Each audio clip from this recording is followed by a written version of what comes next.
Pemirsa, bagi-bagi minyak goreng curah kemasan yang digelar oleh Menteri Perdagangan Zulkifli Hasan mendapatkan kritikan. Pasalnya, Zulkifli Hasan turut mengkampanyekan agar putrinya terpilih sebagai legislatif di daerah pemilihan tersebut.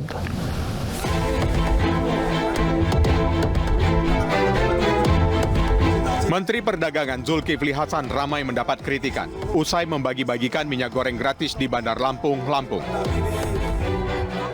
Bukan tanpa sebab, dalam pembagian minyak goreng curah dalam kemasan sederhana ini, Zulkifli Hasan mengajak kaum ibu yang hadir untuk memilih putrinya, Putri Zulya Safitri, sebagai legislatif Partai Amanat Nasional Daerah Pemilihan Lampung 1. Nanti milih putri ya. Oke. Nah, kalau milih putri ntar tiap 2 bulan ada deh ginian. Betul nggak? Dalam sambutannya, Zulkifli Hasan menggratiskan minyak goreng curah tersebut. Ia meminta uang yang telah disiapkan ibu-ibu untuk dimasukkan kembali ke kantong masing-masing karena sudah dibayarkan oleh putrinya. Langkah Zulkifli Hasan membagi-bagikan minyak goreng curah kemasan gratis sambil mengkampanyekan putrinya mendapat teguran dari Presiden Joko Widodo. Dalam kunjungan kerjanya ke Pasar Sukamandi, Kabupaten Subang, Jawa Barat, Presiden Jokowi menekankan agar para menteri yang utamanya mengurusi energi dan pangan bisa fokus menangani dua hal tersebut. Ya, saya minta semua menteri fokus bekerja. Kalau Menteri Perdagangan ya urus yang paling penting seperti yang saya tugaskan kemarin, bagaimana menurunkan harga minyak goreng berada di 14.000 atau di bawah 14.000. Presiden juga menjelaskan, dari sejumlah pasar yang ia kunjungi, harga minyak goreng curah memang sudah berada di kisaran Rp14.000.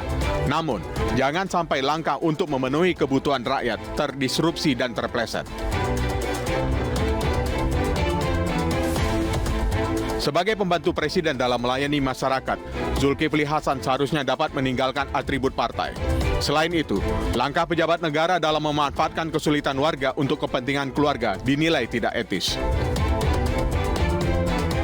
Ketika turun untuk lakukan operasi pasar, apalagi ini kan tentang minyak goreng, maka jadilah sebagai menteri yang melaksanakan tugas negara tanpa ada unsur partai apapun, apalagi untuk kampanye. Jika memang langkah Zulkifli Hasan ingin membantu masyarakat untuk mendapatkan minyak goreng curah dengan harga murah, seharusnya operasi pasar yang digelar juga dilakukan di daerah lain. Karena salah satu perintah Presiden Jokowi kepada Menteri Perdagangan adalah menurunkan harga minyak goreng curah berada pada kisaran Rp14.000 atau bahkan di bawahnya.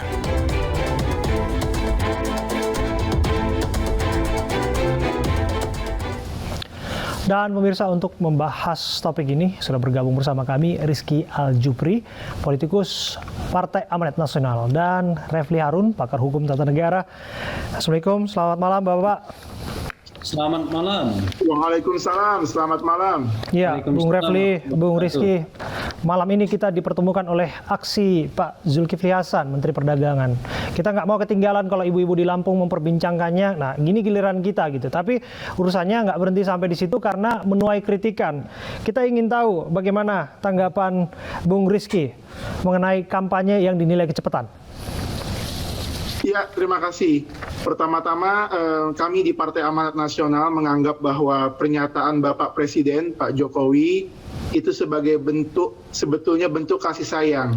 Bentuk kasih sayang, wejangan, agar Pak Zulkifli Hasan sebagai Menteri Perdagangan dapat tetap fokus pada tupoksinya. Dan ada beberapa hal yang sebetulnya patut diluruskan. Narasi yang berkembang di media sosial mengatakan bahwa Pak Zul, Menteri Perdagangan, itu membagi-bagikan minyak goreng curah secara gratis, memakai fasilitas negara untuk memenangkan kampanye putrinya. Itu harus diluruskan, itu keliru. Jadi minyak goreng itu dibeli menggunakan uang pribadi Mbak Putri, yang kebetulan putri dari Pak Zulkifli Hasan. Yang kemudian lagi minyak goreng itu dibagikan kepada konstituennya. Itu yang pertama. Yang kedua yang perlu diuruskan adalah ini murni acara partai. Walaupun memang kita terima kritikan bahwasanya harus meninggalkan embel-embel partai, tapi acara ini berlangsung di luar jam kerja, di hari libur, di kampung halaman Pak Zul. Tunggu dulu, makanya nama Bang judul Al-Jufri, acaranya itu Pantar Murah. Bang Rizky, sampai ke sana artinya kalau hari libur Pak Zulkifli Hasan juga libur sebagai Menteri Perdagangan gitu ya? Bukan libur sebagai Menteri Perdagangan, tentu jabatan sebagai Menteri itu melekat. Tapi kan kita tidak pungkiri, bukan berarti kita menunjuk hidung tetangga ya, tapi kan memang memasuki tahun politik ini ada beberapa juga ketua umum partai politik yang merangkap jabatan sebagai menteri, dan itu konsekuensi logis saya pikir tidak bisa ditinggalkan begitu saja tanggung jawab sebagai ketua umum Justru partai. itu harusnya ketika sosok baru, figur baru Pak Zulkifli masuk ke dalamnya dan dia melihat kritik itu terhadap politikus termasuk menteri lainnya yang merangkap jabatan itu, dia tak lantas melakukan hal yang serupa kan? Iya, dan itu sangat terasa. Saya sebagai pengurus harian DPP PAN itu merasakan betul perubahannya. Sekarang ini roda organisasi banyak dijalankan oleh Pak Sekjen dan juga para wakil ketua umum. Jadi Pak Zulkifli Hasan sama sekali tidak mengurus agenda atau kegiatan partai di hari kerja dan di jam kerja. Hampir semua kegiatan partai kami, baik rapat harian, itu dilaksanakan setelah jam kerja ataupun di hari libur. Oke, saya bergeser ke Bung Refli. Bung Refli, mungkin butuh penjelasan mengenai hari libur acara partai, bukan acara pemerintahan dan kunjungan kerja lain sebagainya begitu ya. Termasuk apakah hari libur atribut sebagai Menteri Perdagangan itu bisa ditanggalkan? Iya, inilah menurut saya inkonsistensi dari Presiden Jokowi ya. Di awal pemerintahan 2014-2019, Presiden Jokowi kan memang meminta monoloyalitas ya. Dia tidak ingin merekrut menteri yang berasal dari ketua umum partai politik, dan itu pada awal-awal pemerintahan. Tapi pada akhir pemerintahan jilid pertama itu sudah mulai direkrutkan Erlangga Hartarto masuk, kemudian sekjen partai juga masuk ya. Dan pada periode kedua ini malah bertambah-tambah. Paling tidak kan ada Pak Zulkifli Hasan, ketua umum partai, ada P3 dan lain sebagainya. Nah, dari sini maka sesungguhnya pasti ada konflik of interest. Jadi sudah dengan sendirinya. Karena ketua umum partai itu memegang mandat partai. Sementara sebagai menteri dia memegang mandat menteri. Itu semuanya 24 jam semua. Padahal waktu itu 24 jam sehari. Nah, karena itu kita bicara tentang yang namanya good governance dan clean government. Kalau kita bicara good governance dan clean government, maka dahulukanlah kerja-kerja sebagai menteri.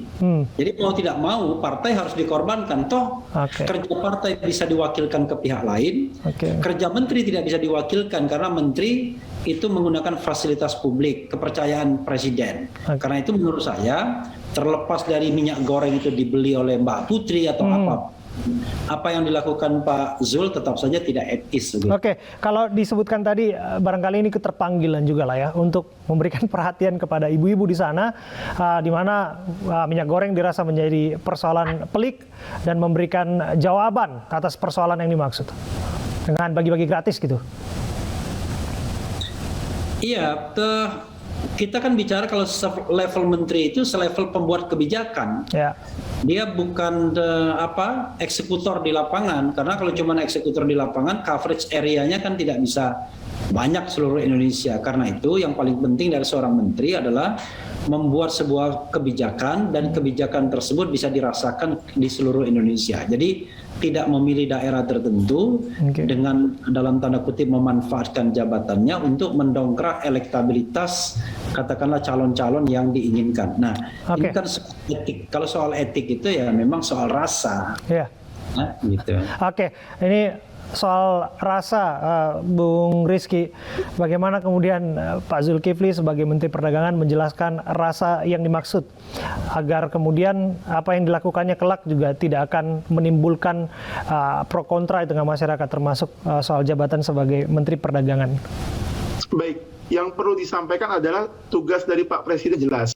Di 100 hari pertama itu adalah untuk menstabilkan harga dan juga stok minyak goreng. Jadi minyak goreng ini kan telah menjadi masalah dari awal tahun. Yang menjadi masalah adalah dua hal. Yang pertama, harganya mahal. Yang kedua, stoknya tidak ada, ya kan? Kalau harganya mahal tapi stoknya masih aman, seperti mungkin BBM, mungkin rakyat tidak akan terlalu berteriak. Tapi kan di awal tahun ini permasalahannya adalah harga mahal, stok tidak ada. Tapi alhamdulillah, kalau boleh diperhatikan, belum sampai 1 bulan Pak Zul menjabat sebagai Menteri Perdagangan, harga dan stok minyak curah di pasaran relatif stabil. Artinya Bahkan Anda ini mengatakan bahwa ini semua adalah jasa-jasa Pak Zulkifli Hasan, sehingga apa yang dilakukannya saat ini bisa dipermaklumkan? Bukan. Ini adalah kinerja tim. Kinerja tim Kementerian Perdagangan, Pak Zul sebagai pimpinan pucuk tertinggi, sebagai menteri, ada juga dirjen, direktur, sampai level kasubdit. Ini kinerja semuanya. Dan saya tahu betul persis bahwa sejak hari pertama fokus Pak Zul adalah menstabilkan harga dan juga stok minyak goreng. Dan alhamdulillah kita lihat. Dan itu tidak hanya minyak goreng curah. Boleh dicek. Even sekalipun minyak goreng premium, saya cek di supermarket pasar modern, itu sudah turun drastis. Itu kita patut syukuri. Tapi oke lah, yang terjadi kemarin kita jadikan bahan evaluasi internal, kita terima dengan lapang dada. Apa yang disampaikan Pak Presiden juga bentuk kasih sayang. Beliau ingin Pak Zul sukses, Kementerian Perdagangan sukses. Terima kasih Bapak sekali lagi waktunya untuk pada malam hari ini kita berdiskusi. Semoga ini menjadi pelajaran ke depannya untuk menteri-menteri tetap mengedepankan kinerja dibandingkan kampanye menuju 2024. Terima kasih Bung Refli, terima kasih Bung Rizky. Kobaran api membakar habis sebuah gudang penampungan bahan bakar minyak. Informasinya kami hadirkan untuk Anda saat lagi.